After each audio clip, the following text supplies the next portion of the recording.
Vietnam நம்மள வந்து சம்பவம் பண்ணிட்டு இருக்கு. நம்ம பிளான் பண்ணிட்டு வந்தது ஒண்ணா இருக்கு, இங்க நடக்கிறது ஒண்ணா இருக்கு. ஆனா என்ன பிரச்சனைனா உள்ள வைஃபையும் கனெக்ட் பண்ண முடியல.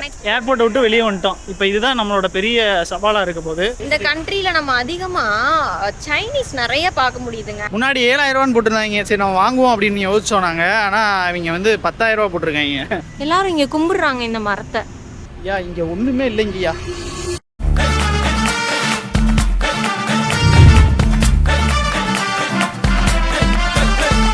எந்த பேங்க்? அதான் எனக்கும் தெரியல. இந்த ஏடிஎம்ல எடுத்து பார்ப்போம். இங்கிலீஷ்ல கொடுத்தியா? இது என்னமோ போட்டிருக்கு பாரு. Not include 10% VAT free charge issue bank. 60,000 5% எடுத்து 60,000 எடுத்தனா 5%.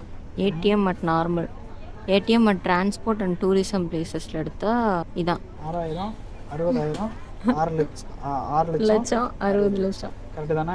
கரெக்ட் தான். Not successful word. சரியான சம்பவம். எங்கேயுமே வந்து ஏடிஎம்ல கேஷ் வர மாட்டேங்குது. நாட் சக்சஸ்ஃபுல்னே வருது.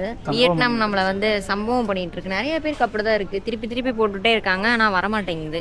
என்ன விஷயம்னு தெரியல. சரி பார்ப்போம். மறுபடியும் முதல்ல இருந்து அந்த 50 lakhs டச் பண்ணி பாரு. 20 லட்சத்துக்கு மேல எடுக்க முடியாது. அப்படியா? 50 லட்சம் போடுவோம். 20 லட்சத்துக்கு மேல எடுக்க முடியாதுன்னா இப்படி 50 லட்சம் போடுவேன். எதுக்கு இதெல்லாம்? முதல்ல நீ முன்னாடி வந்து இப்படி கேட்கறதே தப்பு. 20 லட்சம் தான் போட முடியும், 50 லட்சம் வராது. 30 லட்சம் போட்டு பார்ப்போம். வராதுடா, அதுலயே போட்டிருக்கானுங்களடா 20 லட்சத்துக்கு மேல எடுக்க முடியாதுன்னு. ஒரு தடவையும் ஒரு டிரான்சாக்ஷன் ஃபீஸ். அப்ப என்ன பண்ண முடியும்? அப்படிதானே இருக்கு. ஆரம்பமே அமர்க்கலமா இருக்குது. ஏடிஎம்ல அமௌண்ட் போட்டா அமௌண்ட் வித்ட்ரா ஆகல. அதுல என்ன போட்டிருக்குன்னா 20 லட்சத்துக்கு மேல வித்ட்ரா பண்ண முடியாதுன்னு போட்டிருக்கு. ஆனா 50 லட்சம் போட்டா 50 லட்சம் வித்ட்ரா பண்ண முடியும்னு கேக்குது. கிட்டத்தட்ட 2,25,000 ரூபாய் அவங்க வந்து டிரான்சாக்ஷன் ஃபீ பிடிக்கிறாங்க நியோ குளோபல் கார்டுக்கே. அது போக 25,000 ரூபாய் வந்து வாட்ல வாங்கிக்கலாமாமா. தலைகளா தான் இருக்கு. இங்க என்ன பிரச்சனைனா, இப்போ எப்படி கேப் புக் பண்ணி இன்னும் சிம்மு வந்து கிட்டத்தட்ட 3.5 லட்சத்துக்கு மேல போட்டிருக்கு. நம்ம வெளியே போய் பார்ப்போம், தைரியமா போவோம். நமக்கு அங்க இடையில எங்கேயாவது லோக்கல்ல போய் வாங்கிக்குவோம் நம்ம. ஸோ அதனால பிரச்சனை எல்லாம் பஸ் எப்போ வருது என்ன ஏதுன்னு பார்த்துட்டு மறுபடியும் உங்களுக்கு அப்டேட் பண்ணுவோம். நம்ம பிளான் பண்ணிட்டு வந்தது ஒன்றா இருக்குது, இங்கே நடக்கிறது ஒன்றா இருக்குது. நாங்கள் பிளான் பண்ணி ஒரு அமௌண்ட்டு சரி இவ்வளோதான் செலவாகும் அப்படின்ற மாதிரி ஒரு ஐடியாவுக்கு வச்சுருந்தோம். 60 லட்சம் டாங் போட்டு பார்த்தோம், வரமாட்டேன்ருச்சு. சும்மா பிளான் போட்டு வச்சுருந்தது 70 லட்சம் நாங்கள் எடுக்க வேண்டியது. ஆனால் அந்த 70 லட்சம் எங்களால் எடுக்க முடியல. இந்த ஏடிஎம்ல என்னென்னு பிரச்சனைன்னு தெரில. 20 லட்சம் தான் அதிகபட்சம் போட்டுருந்துச்சு. நான் 50 லட்சம் போட்டு எனக்கு கையில் வந்துருச்சு 50 லட்சம். ஹைலைட் என்னன்னா, எங்களுக்கு பக்கத்து ஏடிஎம்ல இருந்தவங்க கிட்டத்தட்ட சேம் கம்பெனி ஏடிஎம் தான். அதுவும் அவங்களுக்கு வந்து அமௌண்ட் வந்து டெபிட் ஆயிடுச்சு, ஆனால் காசு வெளியே வரல. ஆமாம், இந்தியா இப்போ என்ன பண்ண போகுதுன்னு தெரியல. அங்கே நிறைய பஸ் இருக்க மாதிரி தெரியுது. நம்ம அப்படியே நடந்து போய் பார்ப்போம். இது வழியாக அப்படியே உள்ளே போவோம்.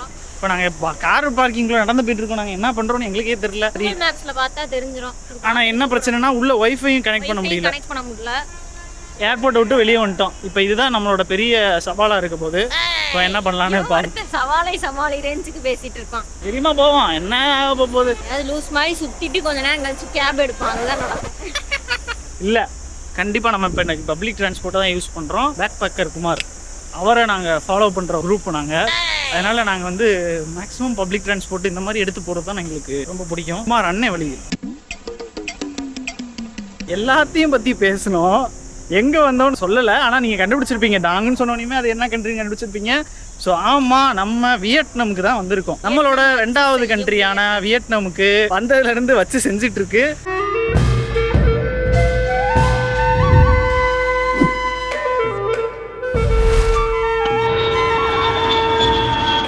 நான் சொல்லலை, அது லூஸ் மாதிரி சுத்திட்டு கொஞ்ச நேரம் கழிச்சு கேப் எடுப்பான். அதுதான் நடக்கும். நான் இறங்கிட்டேன்னா இறங்குனதுதான், நான் மாற மாட்டேன். இல்லை மக்கள், இப்போ நம்ம வந்து எனக்கு வந்து இதில் போகணுன்னு தான் ஆசை. வெயிட்டை தூக்கிட்டு கொஞ்ச நேரத்துக்கு மேலே நடக்க முடியல 2 பேருனாலையுமே. இப்போ மெயின் பிரச்சனை என்னன்னா, நாங்கள் யோசிச்சது சிம்மு இல்லைனாலும் பிரச்சனை கிடையாது. வைஃபை கனெக்ட் பண்ணிட்டு நம்ம வந்து பஸ் ஸ்டேஷன் எங்கே இருக்குன்னு பார்த்துட்டு கூகுள் மேப்ஸில் போட்டு போகணுங்கிறது தான் ஐடியா. ஆனால் என்ன ஆயிடுச்சுன்னா, சிம்மோட ரேட்டு வந்து 1,500 ரூபாய் கிட்டக்க, நம்ம நாட்டுக்கு 700 ரூபா கிட்ட 700 ரூபாய் கிட்டக்க சொன்னனால வைஃபை கனெக்ட் பண்ணிக்கலாம்னு நினச்சி வைஃபை போட்டால் வைஃபை கனெக்டே ஆகலை. எவ்வளவோ ட்ரை பண்ணி சரி பஸ் ஸ்டேஷன் எங்கே இருக்கு நீங்கள் யார்ட்டையாவது விசாரிச்சா யாருமே சொல்ல மாட்டாங்க. இப்போ நாங்கள் போயிட்டு இருக்க கார் வந்து 2 லட்சம். 2 லட்சம். நம்ம ஊர் காசு கிட்டத்தட்ட 650 ரூபா ஆமா, இதை பத்தி உங்களுக்கே தெரியும். நம்ம ஊர் மணிக்கும் இந்த மணிக்கும் எவ்வளவு தூரம் டிஃபரன்ஸ் இருக்கும்னு.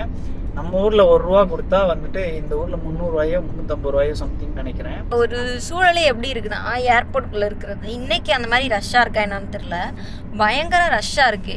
ஒருத்தர் பின்னாடி ஒருத்தர் எப்படா நீ எடுத்து முடி பண்ற மாதிரி அந்த மாதிரி இருக்கிறதுனால நமக்கு பின்னாடி அவ்வளோ பேர் நிக்கிறாங்க. நம்ம டக்குன்னு எதனா ஒரு முடிவு எடுத்தாகணும். ஸோ டக்குன்னு நம்ம அங்கேருந்து பணத்தை எடுத்துகிட்டு வர்றதா, இன்னொரு பக்கம் சிம்மு வாங்கணும். நம்ம ஒய்ஃபை கனெக்ட் ஆக மாட்டேங்குது. பயங்கர ஒரு ப்ரெஷரான ஒரு சூழ்நிலையாக தான் இருந்துச்சு. சரி பார்ப்போம், மனசே கஷ்டமாக தான் இருக்குது. இப்போது வந்து நம்ம கார் பிடிச்சி போகிறது. இங்கே பாருங்கள் மக்களே, போகும்போது இந்த ஒரு பாலத்தை பார்த்தோம். எவ்வளோ பெருசாக இருக்குது பாருங்கள். 1/2 கிலோமீட்டர் இருக்கும் போல் இந்த பாலமே. ஏர்போர்ட்லேருந்து நம்ம ரூம் போகிறதுக்கே கிட்டத்தட்ட 40 நிமிஷத்துக்கிட்ட விளையாட்டுதுங்க. ஹோல் குவார்ட்டர்ஸில் நம்ம ரூம் போட்டிருக்கோம். சரி, நாங்கள் ரூம் போயிட்டு என்னென்னு பார்ப்போங்க. ரொம்ப நேரம் கழிச்சு ஹோட்டல் ரூமுக்கு வந்து சேர்ந்தாச்சு. நல்லா ரெஸ்ட் எடுத்துட்டு லேக்குக்கு போயிட்டு அப்படியே இந்த ஓல்டு குவார்ட்டர்ஸ் சைட்லாம் போய் ஒரு வாக்கை போட்டு. நம்ம தங்கி இருக்கிறது ஓல்டு குவார்ட்டர்ஸ் தான். ஆமாம், ஓல்டு குவார்ட்டர்ஸில் நீங்கள் ரூம் புக் பண்ணால் தான் உங்களுக்கு இங்கேருந்து எல்லாமே பக்கமாக இருக்கும். எல்லா அக்சசிபிலிட்டியும் உங்களுக்கு இருக்கும். நீங்கள் ஹனாயில் வந்துட்டு ரூம் புக் பண்ணுறதா இருந்தால் எப்பயுமே வந்து ஓல்டு குவார்ட்டர்ஸ்லேயே புக் பண்ணுங்கள். கேள்விப்பட்டிருப்பீங்க நிறையா ஓல்டு குவார்ட்டர்ஸ் பற்றி. இங்கேருந்து எல்லாமே பக்கம், உங்களுக்கு வாக்கபிள் டிஸ்டன்ஸ் தான். உங்களுக்கு பைக் ரெண்டலுக்கு எடுக்கணும்னா கூட நீங்கள் ஈஸியாக எடுத்துக்கலாம். பைக்கும் ரெண்டலுக்கு எடுத்துக்கலாம். இன்னொன்று என்னன்னா, எங்கே போகணுன்னாலும் கொஞ்சம் நடந்து போகிறோம். கரும்புச்சாறு இருக்குடா, குடிப்போமா? பாத்ரூம் வரலாம்.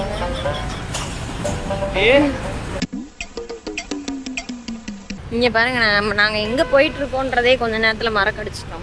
ஆமாம், கூகுள் மேப் போடு. இன்னொன்று என்னன்னா, நாங்கள் சிம்மே வாங்காமல் இவ்வளோ நேரம் சுற்றிட்டு இருக்கோம். கிட்டத்தட்ட நாங்கள் ஒரு 2 மணிக்கு தான் தூங்கினோமே. ஒரு 3 மணி நேரம் தூக்கம் தான் எங்களுக்கு இருந்துச்சு. ஸோ எங்களுக்கு ரொம்பவே கஷ்டமாக இருந்துச்சு. கண்ணே முழிக்க முடியல. இப்போயும் தான் நல்லா தூங்கிட்டோம். ஆக்சுவலாக நாங்கள் பிளான் போட்டிருந்தது 4 மணிக்கெலாம் எந்திரிச்சு போகணுங்கிறதா எங்களோட பிளானு. ஆனால் இப்போ மணி 7 ஆயிடுச்சு. 7 இருக்கும்லம்மா? மணி இப்போ கரெக்டாக 7 ஆயிடுச்சு. 24/7 லேக் இருக்கும். ஸோ அதனால் ஒன்றும் பிரச்சனை கிடையாது. இங்கே நிறைய பல விஷயங்கள் இருக்குது. எக் காஃபி மாதிரியான பல விஷயங்கள் அதெல்லாம் நம்ம ஒரு எபிசோட்லேயும் பார்க்கலாம். இங்கேயுமே நிறைய மசாஜ் சென்டர்லாம் இருக்குங்க. இந்த தாய் மசாஜ் மாதிரி வியட்நாம் மசாஜுன்னு இருக்குது. தாய்லாண்டை விட உங்களுக்கு இங்கே மசாஜோட ரேட்லாம் வந்து கிட்டத்தட்ட அதிகம் தான். தாய்லாண்டில் எவ்வளோ இருக்குன்னு பார்த்தீங்கன்னா, நம்ம நாட்டு காசுக்கு கிட்டத்தட்ட 800, ஒரு 200 பாட்டுக்குலாம் உங்களுக்கு மசாஜ் கிடைக்கும். ஃபுல் தாய் பாடி மசாஜ் கிடைக்கும். ஆனால் இங்கே வந்து தாய் பாடி மசாஜும் சரி, வியட்நாம் மசாஜும் சரி, ரொம்பவே விலை அதிகமாக தான் போட்டிருக்காங்க. ஏதோ காஃபி பார்லாம் இருக்குது. இங்கே கொஞ்சம் மசாஜ் எல்லாமே அதிகமாக தான் இருக்குது. ஸ்பான்னு மொத்தமாக எல்லாத்தையும் மென்ஷன் பண்ணுறாங்க. ஆனால் நிறைய விஷயங்கள் அதில் பண்ணுறாங்க.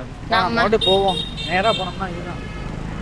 லூசு பயலே, மொபைல் எடுத்து பார்க்கலங்க. சாக போகிறோம். எனக்கு தெரிஞ்சு நம்ம கேமரா எடுத்துகிட்டு வரோன்ற பேரில் இங்கே வந்து ஒன்லி லோக்கல் ஷாப்ஸ் மட்டும்தான். அது போக 7-Eleven மாதிரி இன்னொன்று ஏதோ ஒன்று இருக்குது. ஆனால் 7-Eleven கிடையாது. இங்கே லோக்கல் ஷாப்ஸ்லாம் நம்ம எல்லாமே வந்து சாப்பிட்டு ட்ரை பண்ணி பார்க்கணும். இங்கே வந்த உடனே நாங்கள் அது பேர் ஏதாவது டோனட் ட்ரை பண்ணி பார்க்கப்போம்.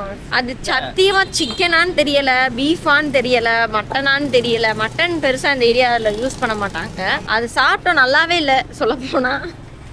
இவனுக்கு தான் பிடிச்சிருக்கு. அதாச்சும் இவனுக்கு எதெல்லாம் பிடிச்சிருக்குன்றானோ அது சத்தியமா நல்லாவே இருக்காது. இவனுக்கு எதெல்லாம் பிடிக்கலன்னு சொல்றானோ அது கண்டிப்பா நல்லா இருக்கும். நான் ஏதாவது பிடிச்சிருக்குன்னு சொன்னா நீங்க அதை கண்டிப்பா நம்பி ட்ரை பண்ணி பார்க்கலாம்.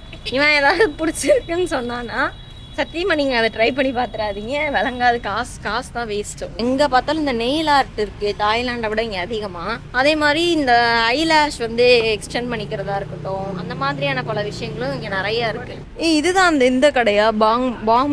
பாமி நீங்க ஒரு டிஷ் இருக்கு. ஆக்சுவலா கிராணியோட பாமி பழம்லாம் வித்துட்டு வந்துட்டு இருக்காங்க. ஜாலியாக உட்காந்து எல்லாரும் சரக்கு அடிச்சுட்டு இருக்காங்க. நம்ம ஊர்லலாம் கோக்கு பெப்சி மாதிரி இங்கே எல்லா இடத்துலையுமே பியர் இருக்குங்க. நம்ம நாட்டிலலாம் நம்ம டீ காஃபி வேணுமான்னு கேட்பாங்களே சாப்பிட்டு முடிச்சோடனே. இங்கே வந்து சாப்பாடு நீங்கள் வாங்கும்போதே உங்களுக்கு பியர் வேணுமான்னு கேட்டுருவாங்க. ஏன்னா அந்த அளவுக்கு பியரை வச்சுக்கிட்டு தான் இவங்க சாப்பாடு இல்லை இங்கே வந்து எல்லாமே சாப்பிட்றாங்க. ஸ்ட்ரீட் இருக்குது. ஆமாம், இங்கே நிறைய பேர் இப்போ வீடியோஸ்லாம் பார்த்துருப்பீங்க. பியர் ஸ்ட்ரீட்னே தனியாக இருக்குது.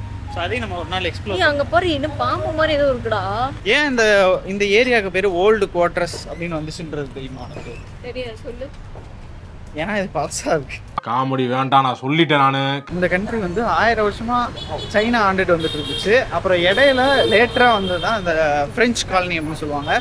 மேக்ஸிமம் ஃப்ரெஞ்ச் காலனியோட இன்ஃப்ளூயன்ஸ் வந்து நிறையா இருக்கும். ஃப்ரெண்ட்ஸு அவங்களோட ஆர்கிடெக்டாக இருக்கட்டும், நாங்க தங்கி அவங்களோட ரூம் காட்டினாலே உங்களுக்கு புரியும். நல்ல அந்த டச் உங்களுக்கு தெரியும், ஃப்ரெண்ட்ஸ் டச் இருக்கும். இந்த ஆர்கிடெக்ட்லேருந்து ஒரு சில விஷயங்கள், கல்ச்சரு, இந்த மாதிரி ஒரு சில விஷயங்கள்லாம் நமக்கு தெரியும், நீங்கள் பார்ப்பீங்க. இந்த கண்ட்ரில நம்ம அதிகமா சைனீஸ் நிறைய பார்க்க முடியுதுங்க. அடிக்கடி விசிட் பண்ணுவாங்க போல இங்க இல்லை, சைனீஸ். இங்கே சைனீஸ் வந்து 1000 வருஷமா ஆண்டிருக்காங்களே. ஸோ நிறைய சைனா சப்போர்ட் இங்கே இருக்கு. இந்த கண்ட்ரிக்கு நிறைய சைனா சப்போர்ட் இருக்கு. இந்த கடை தான் சினிமா வாங்கிட்டியா? எனக்கே தெரியாம போய் வாங்கிட்டான். ஒரே ஒரு சின்ன விஷயம் சொல்லிடுறேன். நீங்கள் வந்து ஏர்போர்ட்லேயோ இல்லை வந்து சிம் கம்பெனிலேயோ போய் வாங்கணும்னு மட்டும் நினைக்காதீங்க. காஸ்ட்லியாக தான் இருக்குது. என்ன பண்ணணும்னா இந்த மாதிரி ஓல்டு குவார்டர்ஸ்குள்ளே வந்துருங்க. அங்கேருந்து எப்படியாவது கேப் பிடிச்சி முன்னாடியே மேப் அங்கே வைஃபைல கனெக்ட் பண்ணி மேப்பில் போட்டு பஸ் ஏறி கூட இங்கே வந்துட்டு, இங்கே வந்தக்கப்புறம் நீங்கள் வந்துட்டு சிம் வாங்கிக்கோங்க. ஏன்னா இங்கே தான் கொஞ்சம் சீப்பராக இருக்குது. உள்ளே வாங்கணும்னு நினச்சிங்க அப்படின்னா கிட்டத்தட்ட 5 lakhs கிட்ட போட்டுருந்தாங்கன்னு நினைக்கிறேன். பேப்பர்ல எல்லாம் செஞ்சு வச்சுருக்காங்க அழகா. நிறைய இங்க அப்படியே கைவினை பொருட்கள்லாம் செஞ்சு வச்சிருக்காங்க. பேப்பர்ல இவ்வளவு அழகா செஞ்சிருக்காங்க பாரு. நானும் சின்ன வயசுல இப்படிலாம் செய்வேன். எங்க அம்மா தூக்கி குப்பையில போட்டுருவாங்க. ஃபுல்லாமே பேப்பரில் செஞ்சது தான். உங்களுக்கு பார்க்குறதுக்கு ரொம்ப இந்த ஷாப்பே ஃபுல்லா கைவினை பொருட்களுக்கான ஷாப். நிறைய கடைகள் இருக்குங்க இங்க. அந்த மாதிரி கைவினை பொருட்களுக்கான கடைகள் வந்து நிறையவே இருக்கு. எந்த அளவுக்கு நீங்கள் நெயில் ஆர்ட் கடைகளையும் மித்த ஃபேஷன் சம்மந்தப்பட்ட கடைகளையும் பார்க்க முடியுதோ அதே அளவுக்கு கைவினை பொருட்கள் செய்கிறதுக்கான கடைகளையும் நீங்கள் அதிகமாக பார்க்க முடியும். பர்ச்சேஸ் பண்ணுறதுக்கான ஏரியா பெரியதாக இருக்குது. ரொம்ப அதிகம். இங்கே வந்து கடல் மாதிரி இருக்குது. நீங்கள் எதை பார்க்கறது எதை விடுறதுனே உங்களுக்கு தெரியாது. க்ரௌடாக இருக்குது. கேஸ் பண்ணிக்கலாம். எங்கே போகிறோன்னே தெரில. இல்லை, நான் காலையில் இங்கே தான் சிம்முக்கு விசாரிக்க வந்தேன். நான் ஏர்டெல்னு இருக்கா, அங்கே தான் சிம்முக்கு விசாரிக்க வந்தேன். அங்கே கொஞ்சம் காஸ்ட்லியாக இருந்துச்சு. 4 லட்சம் 5 லட்சம். நாங்கள் ஐயோ நமக்கு அவ்வளோலாம் செட் ஆகாதுங்க. எங்களுக்கு வந்து எனக்கு 3 ஜிபிலாம் எங்களுக்கு வேணாம். நான் 3 ஜிபியில் யூஸ் பண்ண மாட்டேன். 1.5 ஜிபி கொடுங்க. ஏன்னா ஹோட்டலில் நமக்கு ஒய்ஃபை இருக்குது. ஸோ அதை தாண்டி நம்ம ஒரு இது யூஸ் பண்ண போகிறதில்ல. வெளியே போனால் நம்ம லைட்டாக சும்மா மேப் பார்ப்போம், மிச்சம் வேறு ஏதாவது ஒன்று பார்ப்போம். அவ்வளோ தூரம் நமக்கு யூசேஜ் இருக்காது. ஸோ அதனால் கம்மியாக கொடுங்க அப்படின்னு சொல்லி கேட்டேன். இல்லைன்ட்டாங்க. ஸோ நான் போய் சும்மா இங்கே பக்கத்தில் மணி எக்ஸ்சேஞ்ச் கடையில் போய் சும்மா கேட்டேன். சிம்முன்னு போட்டுருந்துச்சு வெளியே. ஸோ போய் கேட்டேன், அங்கே கம்மியாக இருந்துச்சு. சரி வாங்கிடுவோம். உங்களுக்கு தேவையான எல்லா பொருட்களுமே இருக்கட்டும் சரி, இல்லைன்னா நீங்கள் ஒரு டூரிசம் போகணும்னு நினைக்கிறீங்க, ஒரு பர்டிகுலர் பிளேஸ்க்கு போகணும்னு நினைக்கிறீங்கன்னா அது எல்லாமே அரேஞ்ச் பண்ணி கொடுக்குறது எல்லாமே இந்த ஓல்டு குவார்ட்டர்ஸை சுற்றியே இருக்கு. ஆமாம். இன்னொரு முக்கியமான விஷயம் என்னன்னு கேட்டிங்கன்னா, இங்கேயும் கிராப் கோல்டு மாதிரியான பல விஷயங்கள் இருக்கு. ஆனால் பெட்ரு நீங்கள் வந்து ஸ்கூட்டி இல்லைனா பைக் ரெண்டல் எடுத்துகிட்டு போகிறது தான். ஆனால் அதுக்கு இன்டர்நேஷ்னல் லைசன்ஸ் உங்களுக்கு வேணும். அந்த இன்டர்நேஷ்னல் லைசன்ஸ் வந்து கிட்டத்தட்ட அதுவே 10,000 ரூபா கிட்ட வருது. 10,000 ரூபா கிட்ட. அந்த ஒரு வெப்சைட்டில் போட்டு பார்த்தேன், 10,000 ரூபா கிட்ட வருது. இந்த டேக்ஸ் எல்லாமே சேர்த்து. முன்னாடி 7,000 ரூபான்னு போட்டிருந்தாங்க. சரி நம்ம வாங்குவோம் அப்படின்னு யோசிச்சோம் நாங்கள். ஆனால் அவங்க வந்து 10,000 ரூபா போட்டிருக்காங்க. லாஸ்ட்டாக வந்து டேக்ஸ் எல்லாம் சேர்த்து 10,000 ரூபா போட்டிருக்கு. இந்த ஸ்டாச்சுலேருந்து அப்படியே லேக் வந்து ஸ்டார்ட் ஆகுது. அப்படியே கிராஸ் பண்ணி போனோன்னா அந்த பக்கம் ஃபுல்லாக உங்களுக்கு லேக்கு தான். அங்கே போகலாம் லேக்குக்கு. ஆனால் லேக்கு வந்து இந்த லேக் பக்கத்தில் தான் அந்த கோயிலும் இருக்குன்னு நினைக்கிறேன். லேக்குக்கு சென்ட்ரலில் இருக்கு ஆக்சுவலாக. இங்கேயே டுக்டுக் மாதிரி என்னமோ ரிக்ஷா மாதிரி இருக்கு பாரு. இது வந்து மேன் வந்து ஓட்டிட்டு போகிற மாதிரி. அதான் ரிக்ஷா மாதிரி. நம்ம ஊரில் மதுரையிலலாம் ஒரு காலத்தில் கொடி கட்டி படர்ந்துச்சு. ஆமாம். இப்போலாம் இதுதான் என்ட்ரன்ஸ். செம்ம இருட்டா இருக்குடே, மொயின் தெரியுது. எல்லாரும் இங்க கும்பிடுறாங்க இந்த மரத்தை. ஒண்ணு கூட இங்கிலீஷ்ல இல்ல சத்தியமா. சீன மொழியில இருக்குன்னு நினைக்கிறேன். உள்ள அங்க என்ன இருக்குன்னு தெரியல. நம்ம ஊர் கோயில் மாதிரி என்னென்னமோ பிரசாதம் இதெல்லாம் வச்சிருக்காங்க. ஆமா, இது மொழி வந்து ஆனால் சீன மொழின்றது நல்லா தெரியுது நமக்கு. உள்ள நிறைய விஷயங்கள் வச்சிருக்காங்க. இதுதான் அந்த ஒயிட் வியூ. வித்தியாசமா இருக்கு. ஜூம் பண்ண முடியாதா? ரூம் ஆக முடியாது. அங்கே உள்ளே விடலை. உள்ளே வந்துட்டு முடிஞ்சிருச்சு போல், டைமிங் முடிஞ்சிருச்சு போல். அதனால் நாங்கள் உள்ளே விடலை. அதாவது லேக் நீங்கள் வந்து 24/7 ஆக்சஸ் அது உள்ள ஒரு கோயில், உள்ள ஒரு கோயில் ஒன்று இருக்குது. அந்த கோயில் வந்து 7 மணி வரைக்கும் தான் இருக்கும். கரெக்டாக நாங்கள் 7 மணிக்கு தான் வீட்டிலேருந்து கிளம்புனோமே. ஆமாம், வீட்டில். ஆமாம். அழகான ஒரு பாலம் இருங்க, உங்களுக்கு காட்டுறேன் பாருங்க. அழகான ஒரு பாலம். அந்த பாலத்தை அப்படியே கிராஸ் பண்ணி போனோம்னா உள்ள கோயில். அப்படியே இதை லேக்கை சுற்றி பெருசாலாம் எதுவுமே இல்லை. ஆனால் இதை வச்சு ஒரு விஷயத்தை உருவாக்கி வச்சுருக்காங்க. ஐயா இங்கே ஒன்றுமே இல்லைங்கய்யா. சுற்றி வந்து ஸ்ட்ரீட்டு அந்த மாதிரி தான் இருக்குது. அந்த குளம் சுற்றி ஸ்ட்ரீட் அவ்வளோதான் இருக்குது. பாருங்கள், ஃபுட்டு அந்த மாதிரி இடையில ஏதாவது வச்சுருக்காங்க. ஸோ இந்த மாதிரி தான் மேக்ஸிமம் இருக்குது. ஃபுல் அண்ட் ஃபுல் இதை வச்சு ஒரு விஷயத்தை உருவாக்கி வச்சுருக்காங்களே. இது உருவாக்க அழகை பார்க்கலாம். ஆமாம், லைட்டிங்லாம் பட்டு அது ஒரு மாதிரி ரிஃப்ளெக்ட் ஆகி அழகாக இருக்குது.